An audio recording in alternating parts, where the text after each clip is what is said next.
కంచిలోని పట్టు చీరలు వీవస్త్రాలకే అమ్మపడును. మంగళగౌరి గ్రాండియర్ కంచికి దారి Jubilee Hills road number 36 Hyderabad. కాలం మారింది, మనుషులు మారారు.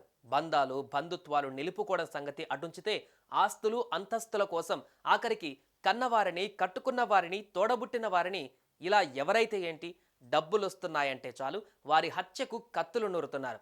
ఇలా డబ్బే ప్రధాన కారణంగా నేటికి ఎన్నో హత్యలు జరుగుతూనే ఉన్నాయి. మనం వింటూనే ఉన్నాం, చూస్తూనే ఉన్నాం. అచ్చం ఇలాగే కేవలం 500 రూపాయల కోసం ఓ వ్యక్తి మరో వ్యక్తిని నడి రోడ్డు మీద అతి కిరాతకంగా హత్య చేశాడు. తాజాగా హైదరాబాద్లో వెలుగు చూసిన ఈ ఘటన స్థానికుల్ని భయాందోళనకు గురి చేస్తోంది.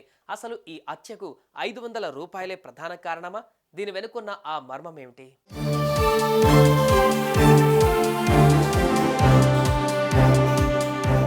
హైదరాబాద్లోని రోడ్లు నెత్తుటేరులు పారుతున్నాయి. రోజుకో చోట జరుగుతున్న ఈ వరుస హత్యలు నగరవాసుల వెన్నులో వణుకు పుట్టిస్తున్నాయి. రాత్రి పగలు అనే తేడానే లేకుండా ఎక్కడ పడితే అక్కడ కత్తులతో దాడులు చేస్తూ మనుషుల ప్రాణాలు తీస్తున్నారు.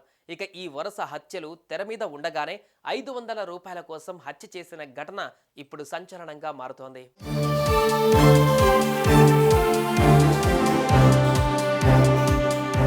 రంగారెడ్డి జిల్లా రాజేంద్రనగర్ పోలీస్ స్టేషన్ పరిధిలో శ్రీనివాస్ అనే వ్యక్తి నివాసం ఉంటున్నాడు. దగ్గరలోని ఓ భవన నిర్మాణంలో కూలీగా వెళ్తున్నాడు.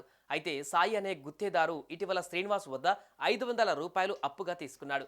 నా డబ్బులు ఇవ్వాలంటూ శ్రీనివాస్ తాజాగా సాయిని అడిగాడు. ఈ క్రమంలో ఇద్దరి మధ్య గొడవ తలెత్తింది. అయితే అప్పటికే మధ్యమత్తులో ఉన్న ఇద్దరి మధ్య మాటా పెరిగి చివరికి ఘర్షణకు దారితీసింది. ఒకరిపై ఒకరు దాడి చేసుకున్నారు. ఇక క్షణికావేశంలో ఊగిపోయిన గుత్తేదారు సాయి పక్కనే ఉన్న డ్రైనేజీ మూత తీసుకొని శ్రీనివాస్ తలపై బలంగా కొట్టాడు. ఈ దాడిలో శ్రీనివాస్ తీవ్రంగా గాయపడి అక్కడికక్కడే రక్తపు మడుగుల పడి ప్రాణాలు విడిచాడు. ఈ సీన్ చూసిన కొందరు స్థానికులు వెంటనే పోలీసులకు సమాచారం ఇచ్చారు.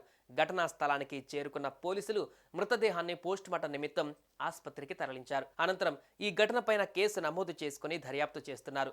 శ్రీనివాస్ మరణ వార్త విన్న అతని కుటుంబ సభ్యులు బంధువులు కన్నీరు మున్నీరుగా విలపిస్తున్నారు.